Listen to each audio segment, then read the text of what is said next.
Meu nome é João Grande Júnior, sou formado em Geografia, mestrado e doutorado em Geografia pela FRJ.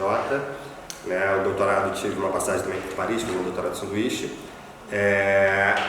A minha trajetória no campo da economia criativa, ela começa por volta de 2009, do ano 2009. Eu sou servidor público da Prefeitura do Estado do Rio de Janeiro. Na ocasião, eu estava trabalhando no Instituto Pereira Passos. E, na época, por 2009, 2010, o presidente como é que era o nome? Eu esqueci agora o nome da organização da Prefeitura do Rio de Janeiro, Fajardo, que era o atual secretário de Planejamento Urbano. Na época ele era IRPH, era presidente da IRPH, Instituto Rio Patrimônio da Humanidade. E eles o Fajardo ele traz um pouco essa discussão também para dentro da IRPH sobre economia criativa, enfim. A gente não se conhecia na época. E ele queria propor a candidatura da cidade do Rio de Janeiro para Distrito Criativo de Flandres, que é uma das grandes redes de cidades criativas que existe no mundo. O Rio de Janeiro hoje faz parte desse distrito, não faz parte da rede de cidade criativa da Unesco, mas faz parte do Distrito Criativo de Flandres. E na ocasião ele procurou o IPP para ajudá-lo a entender qual que era o tamanho, o impacto da economia criativa na cidade do Rio de Janeiro. E eu já vinha namorando com essa temática através do João Luiz Figueiredo, que é um amigo de muitos anos, que já trabalhava com essa temática, a gente já vinha fazendo alguma coisa juntos.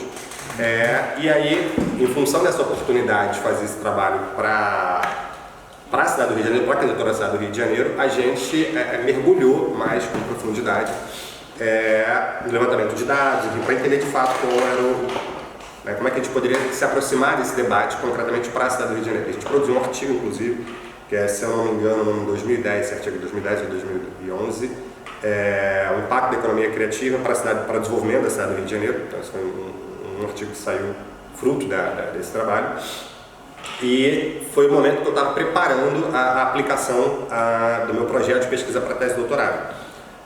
Então, está muito claro para mim que eu queria trabalhar com essa temática. Na verdade, a ideia da economia criativa, porque a pesquisa gira em torno dessa concepção, dessa noção, o conceito, enfim, de economia criativa, era muito em função, o que eu queria fazer muito era como é que a gente, e esse é um debate importante no mundo da cultura, como é que eu provo o impacto da cultura para o desenvolvimento. Então, essa era uma das grandes questões que eu tinha, porque eu dialogo com a cultura há muitos anos. Então, no IPP eu era a pessoa responsável por fazer a ponte com a Secretaria Nacional de Cultura, enfim, com turismo. Então, já venho trabalhando academicamente e como na área de gestão pública, ligado às temáticas da cultura há bastante tempo, antes mesmo dessa temática da economia criativa propriamente dita.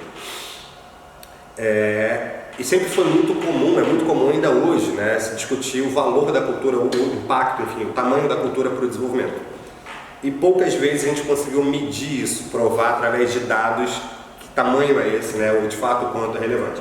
Isso era uma coisa que me incomodava, por trabalhar no instituto de pesquisa com uma grande pegada de inteligência de dados. Não, esse é um desafio que está colocado, como é que a gente consegue medir o imaterial, o intangível. Então essa era uma das questões por trás dessa discussão que a gente queria fazer. Então a gente entrou para o doutorado com essa perspectiva, como é que a gente consegue conjugar essa discussão cultural, da importância cultural, mas com essa dimensão econômica também. Então, o nosso grande desafio era fazer essa costura entre a dimensão cultural e econômica, sem ficar numa perspectiva economicista da cultura, o que é muito comum, e sem ficar numa perspectiva culturalista da economia, uma perspectiva que a cultura basta em si. Ainda que baste em si, não é esse o ponto, ainda que baste em si, como é que eu justifico o impacto da cultura para o desenvolvimento? Não é bastando em si, então eu tinha que provar, mostrar. Isso é uma coisa muito legal, eu vou chegar um pouquinho mais para frente para chegar nesse ponto, que era a grande discussão que a gente fazia quando a gente começou a construir a rede carioca de roda de samba, e que eu propus logo no início a construção de uma pesquisa, uma grande pesquisa para mostrar qual era o papel, o impacto das rodas de samba para a cidade. E é isso, do grupo que fundou a rede carioca de roda de samba, eu era o único que não era artista. Eu era um acadêmico, enfim, todos os outros eram artistas, músicos do samba.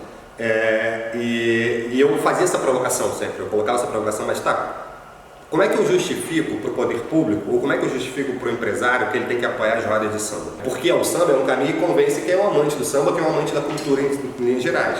Mas eu não convenço, talvez, um político, eu não convenço, enfim, uma gestão pública, eu não convenço outros atores, porque apenas com a frase, com a síntese, porque é o samba. né? Então a gente precisava mostrar o tamanho e o impacto do samba na cidade do Rio de Janeiro. Para mim estava claro que eu queria fazer uma discussão, né, fazer um trabalho sobre a economia, essa junção entre economia e cultura, pensando como é que isso impactava efetivamente no desenvolvimento da cidade, no desenvolvimento territorial, no desenvolvimento social, enfim.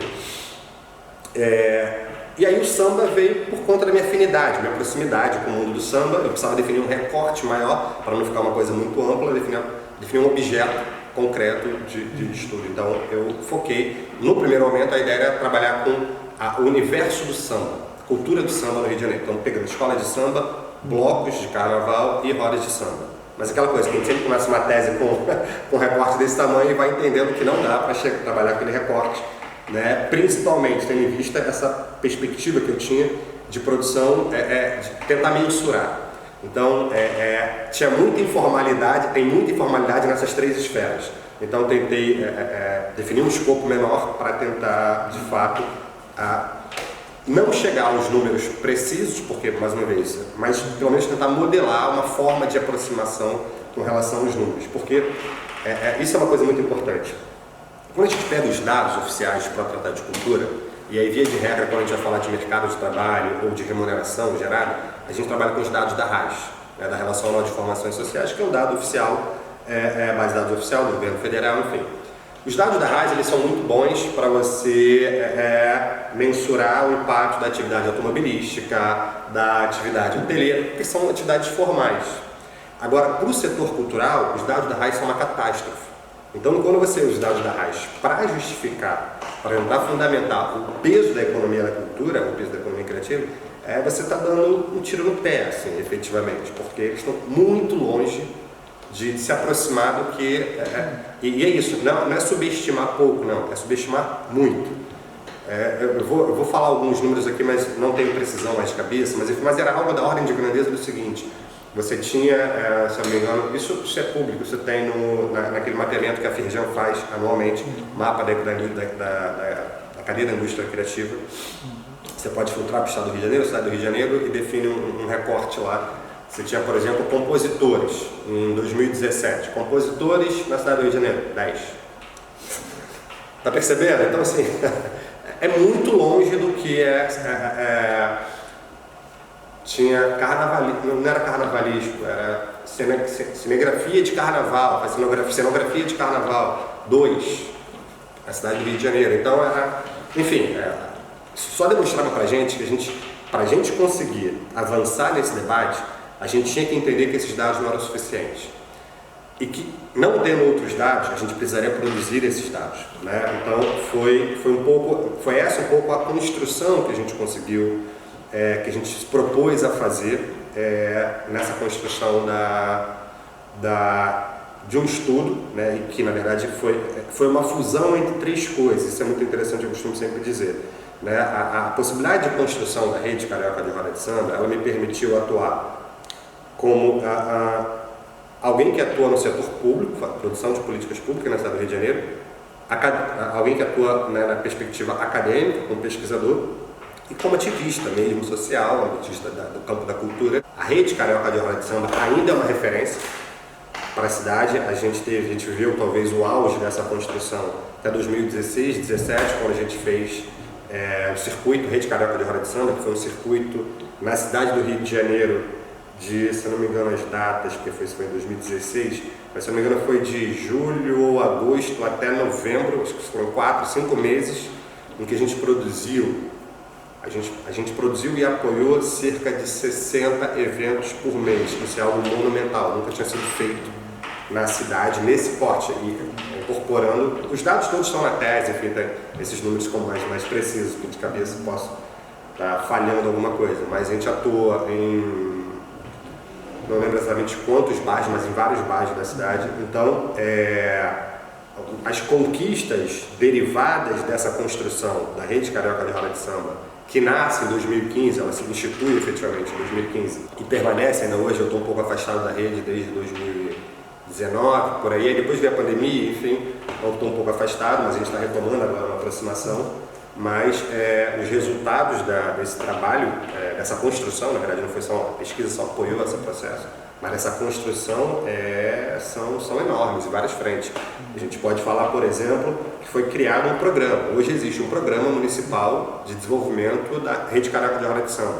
Foi criado via decreto em 2015, 1º de dezembro de 2015, que foi um dia antes ao dia do samba, né, dia 2.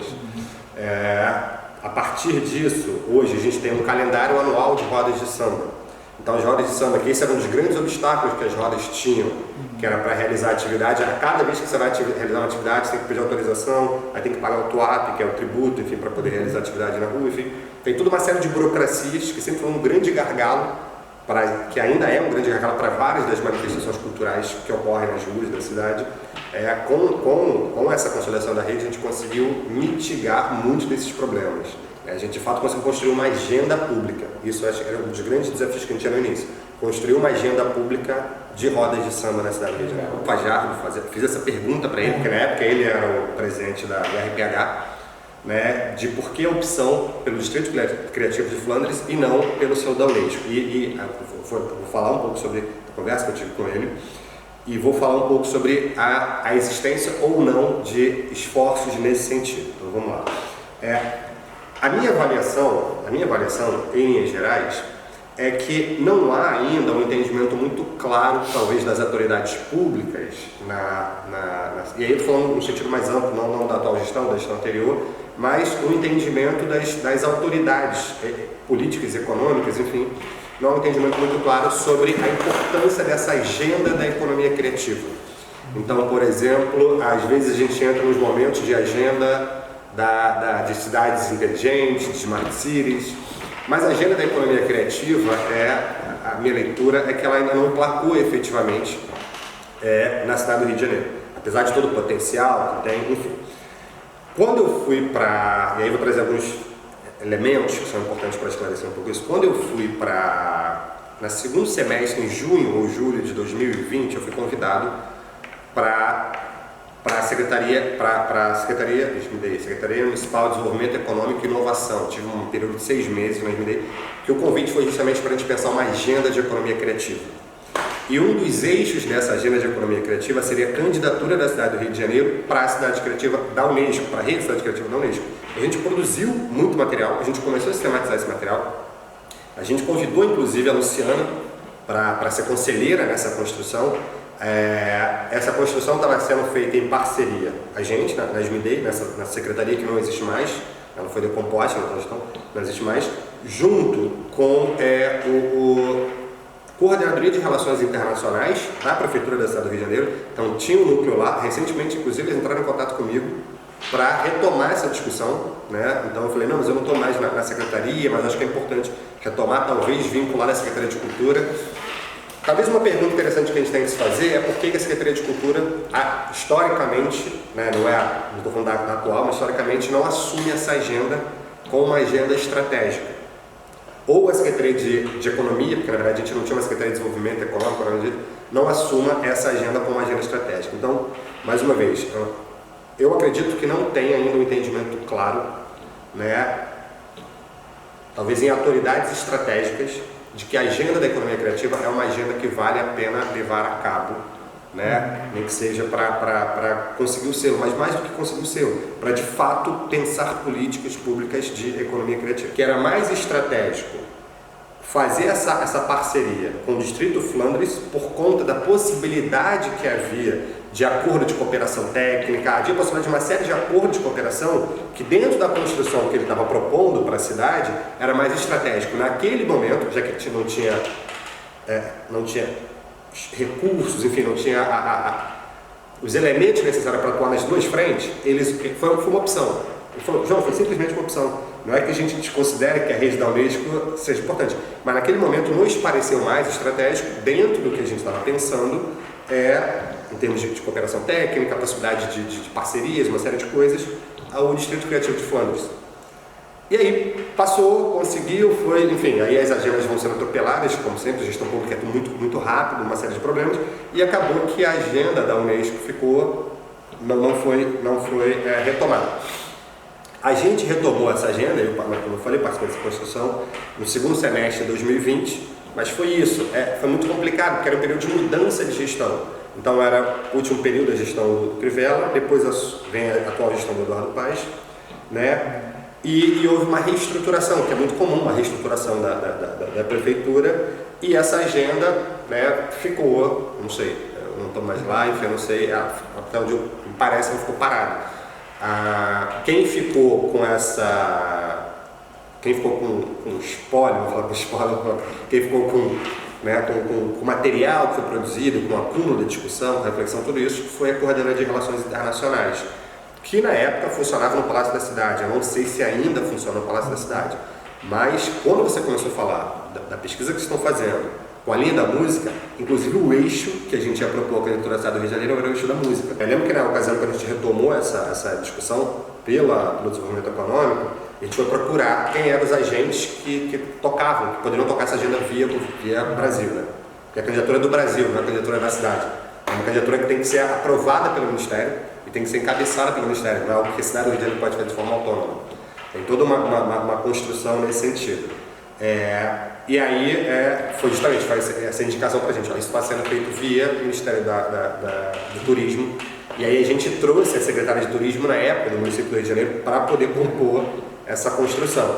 Mas é isso, mais uma vez, a gente acabou tendo um período muito curto, e aí muda cenário, cada um mudou, as pessoas mudaram, a maior parte das pessoas que estavam ouvindo aquele processo foram para outros lugares. Eu fui para uma outra secretaria, na época o subsecretário Eduardo Nascimento, ele saiu da prefeitura, ele está como diretor de economia criativa, se eu não me engano, do Instituto Niemeyer, algo desse tipo, se eu não me engano. Enfim, e aí acabou que a agenda travou mais uma vez. Então, eu diria, não sei, pensando numa perspectiva de quem conhece um pouco da parte de dentro da prefeitura, eu diria que talvez essa agenda tivesse que ser tocada pela sociedade civil. Eu posso estar equivocado na minha leitura, mas a leitura que eu tenho é que essa agenda ainda não está clara como sendo uma agenda estratégica dentro do poder público, nem municipal nem estadual. Por mais que o Estado tenha uma Secretaria de Economia Criativa, o Estado poderia fazer essa provocação para tocar essa agenda, né? Que não fosse para o Rio, que fosse para Paraty, para qualquer outro lugar, mas não. Então, talvez esse debate encabeçado pela sociedade civil, ele teria mais condição de ter perenidade até a gente concluir o processo. O poder público é fundamental, vai ter que estar.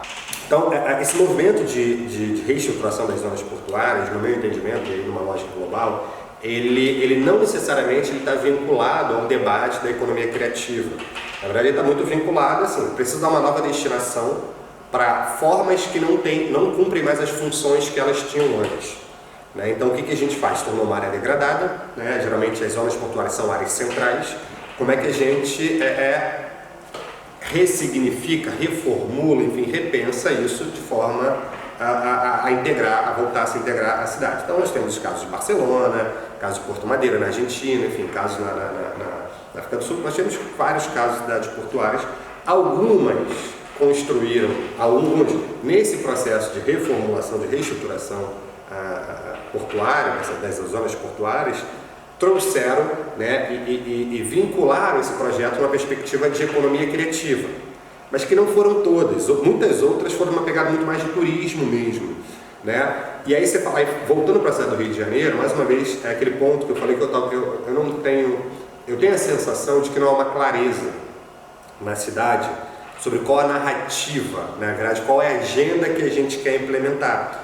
Porque ora vem uma agenda da cidade criativa, ora vem uma agenda das cidades inteligentes, das smart cities, e aí quando você falaram, está mais focado em tecnologia, enfim.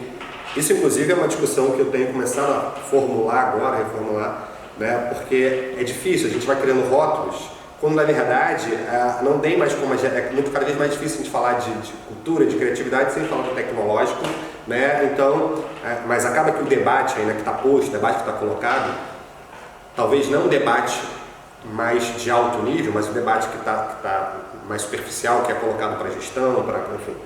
É o debate de cidades inteligentes, está muito vinculados a dados, a chips, a sensores, a parte de tecnologia, né? Que é diferente do debate de economia criativa. Quando na verdade o processo é mesmo. O que a gente está falando, eu prefiro falar, por exemplo, da criação de um ecossistema criativo, um ecossistema vivo, inteligente.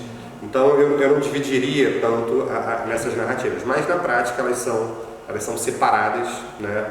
Tanto academicamente, então você tem toda uma corrente, toda uma literatura em torno das cidades inteligentes, das smart cities, toda uma literatura em torno das cidades criativas, enfim. No caso da cidade do Rio de Janeiro, eu não acho que tenha clareza, né, sobre qual o condutor, qual o fio condutor ali, entendeu? Ora, é um debate de que não, é implementação de sensores, né, de novas tecnologias, né, porque é a questão da smart city. Ora, tem um debate de criatividade e que aí vem muito numa pegada do turismo, assim, não é de vender a arte, mas de entretenimento, de produção de um espaço de entretenimento que seja capaz de atrair pessoas, turistas, enfim, para aquela convivência.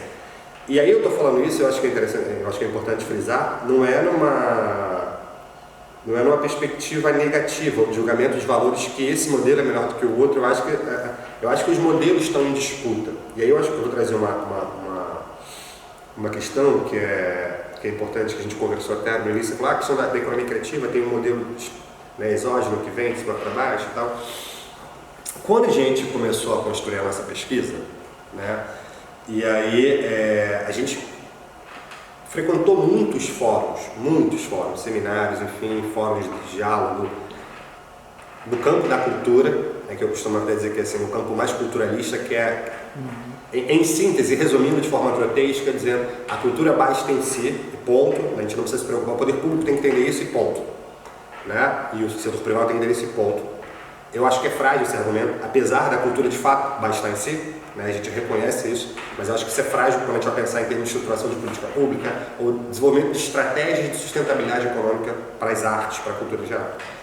Né? E de outro lado, uma perspectiva, participei também de muitos fóruns de desenvolvimento econômico, enfim, que a cultura é vista como uma mercadoria propriamente dita em si. Então, de um lado a cultura em si, de outro simbólico em si, de outro lado a mercadoria em si e ponto.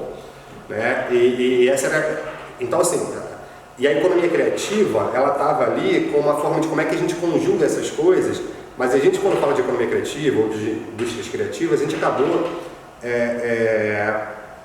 em geral, traduzindo muito por conta da literatura do Reino Unido, por conta de uma literatura internacional que de fato estava muito pegada à cultura enquanto produto. Só que eu costumo trabalhar muito na perspectiva de que todo conceito está em disputa permanente. Todo conceito ele está em permanente processo de disputa.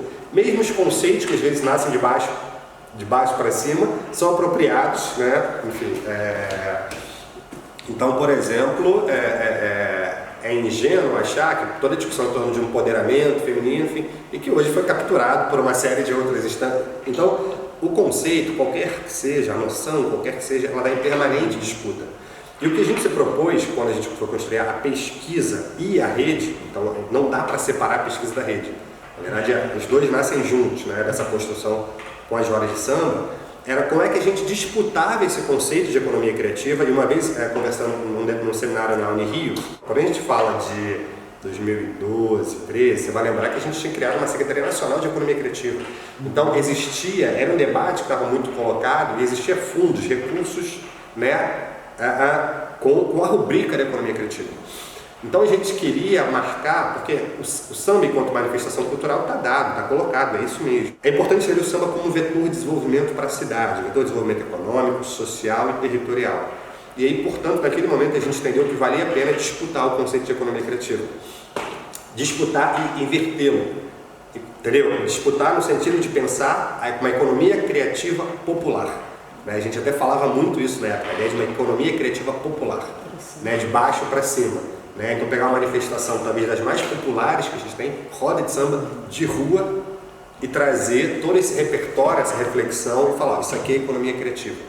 E aí foi curioso porque quando a gente participou de muitos fóruns, né, como falei, para apresentar a rede, e na ocasião a gente participou de um fórum que tinha uma equipe de pesquisadores de Londres, deixa eu tentar lembrar a universidade, daqui a pouco eu lembro.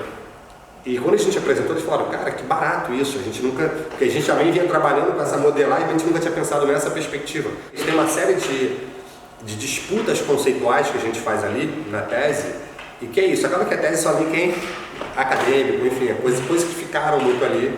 Depois eu acabei percorrendo outros trilhos e enfim, a gente acabou Eu acho que é um tipo de coisa que a gente precisa retomar, é um debate que está vivo, está potente ainda, que a gente precisa retomar. Mas tem uma coisa interessante, nessa mesma condução, nessa mesma linha, e aí retomando um pouco da questão dos indicadores, né, que eu concordo 100% contigo, é muito difícil medir, e aí a gente enxergou isso, Bernardo Almendo, e a gente, como é que a gente passou a medir, não necessariamente só no número, mas como é que a gente começou a modelar uma forma de enxergar o potencial da coisa. A gente passou a falar, por exemplo, e aí esses termos estão todos colocados na tese, da importância de pensar a dimensão criativa do processo produtivo do samba. Então, assim, é um termo grande, mas o que a gente está falando é o seguinte, tem um processo produtivo, como é que eu penso a dimensão criativa desse processo, né? E como é que esse processo ele transborda, né, por várias frentes. E uma das frentes, talvez mais importante, né, é a questão das externalidades que a cultura gera. E aí a gente entra no outro debate, que é o debate que o João Luiz está fazendo atualmente, que a gente está até com conversa também, que é como é que a gente mede as externalidades, né? Então esse é um debate riquíssimo que a gente está, é a construção do João nesse momento, né, que a gente tem conversado. Ele provavelmente vai participar dessa atualização da pesquisa das rodas de samba. E aí tem um autor que eu gosto muito, não sei se você conhece, que é o Ian Mollier Boutin, né, que eu uso muito aquela perspectiva dele da polinização, né, que é justamente isso. E a nossa tese a gente trabalhou essa perspectiva.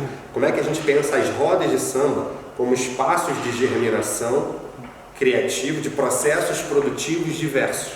Por isso a gente fala de dimensão criativa dos processos produtivos, né? Então, para além de chegar a um número, um índice que sintetize, que seja capaz de sintetizar, na verdade o que a gente começou a mostrar, o que a gente tentou mostrar na tese, quais são essas várias camadas que a gente precisa ficar atento para entender qual que é o impacto dessa manifestação cultural para o desenvolvimento econômico e territorial da cidade.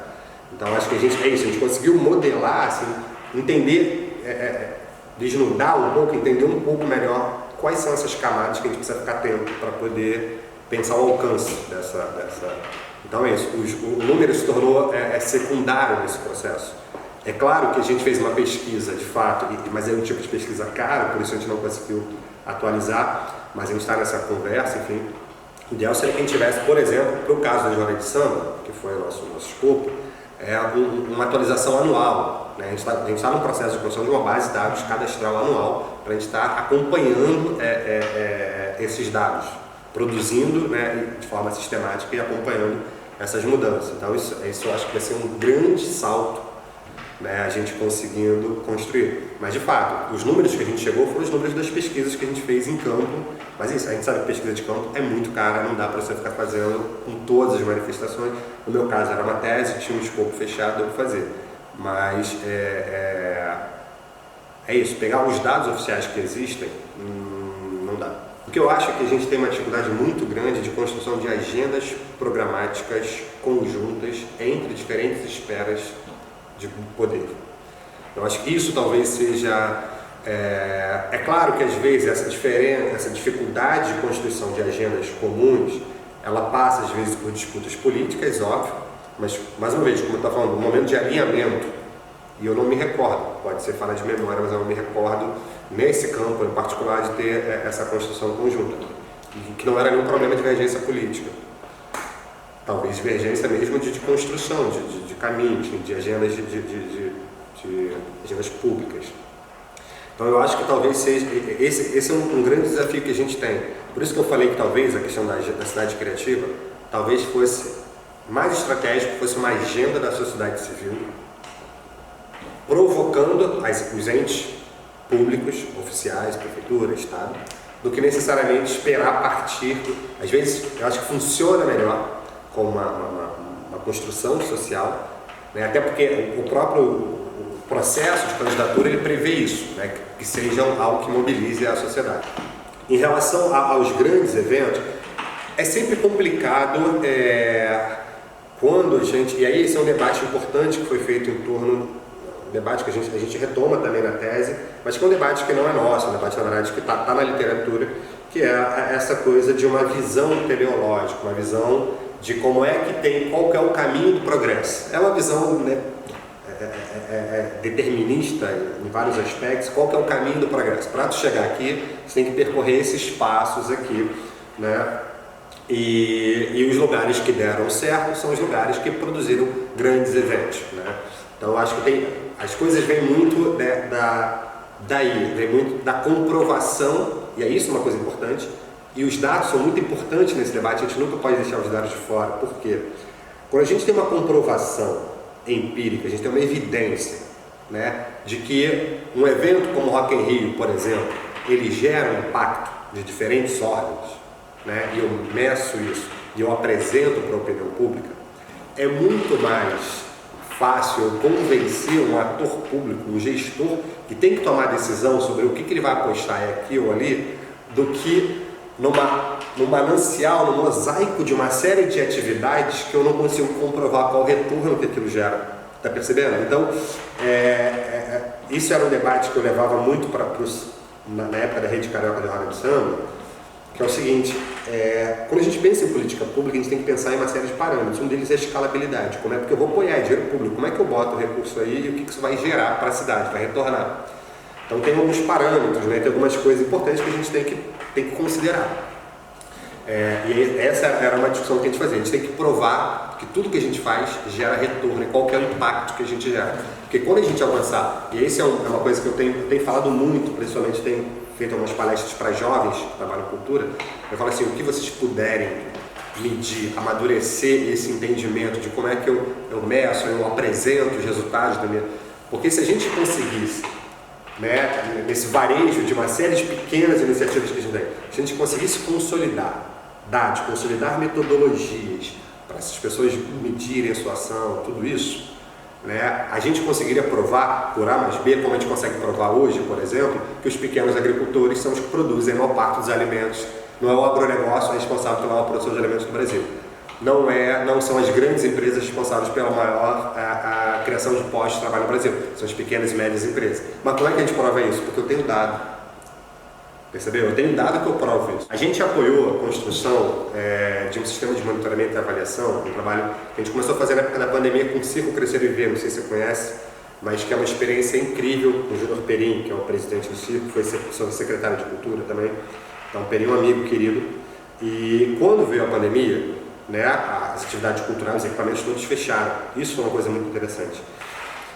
Interessante não fechar, o que aconteceu a partir dali, como é que o circo se reinventou nesse processo. Então as atividades do Circo Crescer e Viver, é uma escola de circo, de arte circense, e produz espetáculos circenses também. Naquela ocasião estava fechado, não podia fazer nada.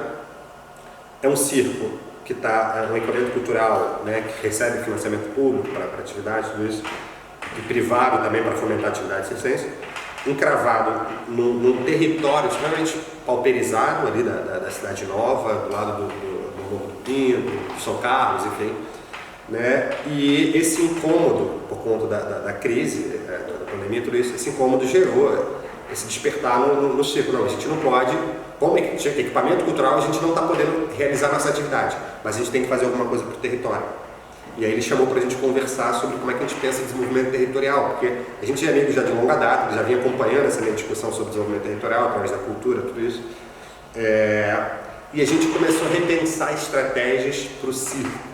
E aí nós fizemos em 2021 um diagnóstico socioterritorial e um diagnóstico epidemiológico. Produzimos dados. A primeira coisa, vamos produzir dados, vamos produzir evidência para a gente entender. Se a gente quer atuar, a gente não pode atuar em cegas, nem só na intuição. Vamos entender o que a gente quer fazer. Né? E aí a gente começou a estruturar todo um sistema de inteligência de dados para o circo. E que hoje, assim, o circo praticamente ele foi mudando, né? Foi amadurecendo em vários aspectos, sua dinâmica de produção, enfim, de processo. Hoje é dado com tudo, assim, eles monitoram tudo, é incrível, assim, é uma experiência que o circo conseguiu amadurecer em 2 anos, né? Que eu costumo dizer, e aí eu falo isso muito principalmente com ONGs, as ONGs precisam despertar, as organizações, os pequenos produtores, enfim, precisam despertar para a importância dos dados, porque senão a gente vai continuar, é a mesma lógica da economia criativa de cima para baixo, da economia criativa popular de baixo para cima. A gente continua produzindo uma massa de dados monumental, quem se apropria são os big techs, são as grandes empresas que têm dinheiro e recursos para poder manusear esses dados, produzir esses dados, e a gente não consegue se apropriar para disputar a narrativa. Então, o que eu tenho, né, conversado muito com pequenos produtores, tudo isso, beleza, você vai dizer um projeto? para captar, tem que ter algum momento aí que você diz como é que você vai produzir os dados para avaliar e sistematizar. Porque quando você terminar o seu projeto, você vai poder mostrar para todo mundo qual foi o impacto gerado. Porque isso tem que entrar na cultura dos pequenos produtores. Porque os grandes já entenderam que o dado é estratégico, eles produzem ou compram. O pequeno não tem como comprar. Então, como é que a gente constrói estratégias para poder produzir? Né? Então, eu acredito muito nisso.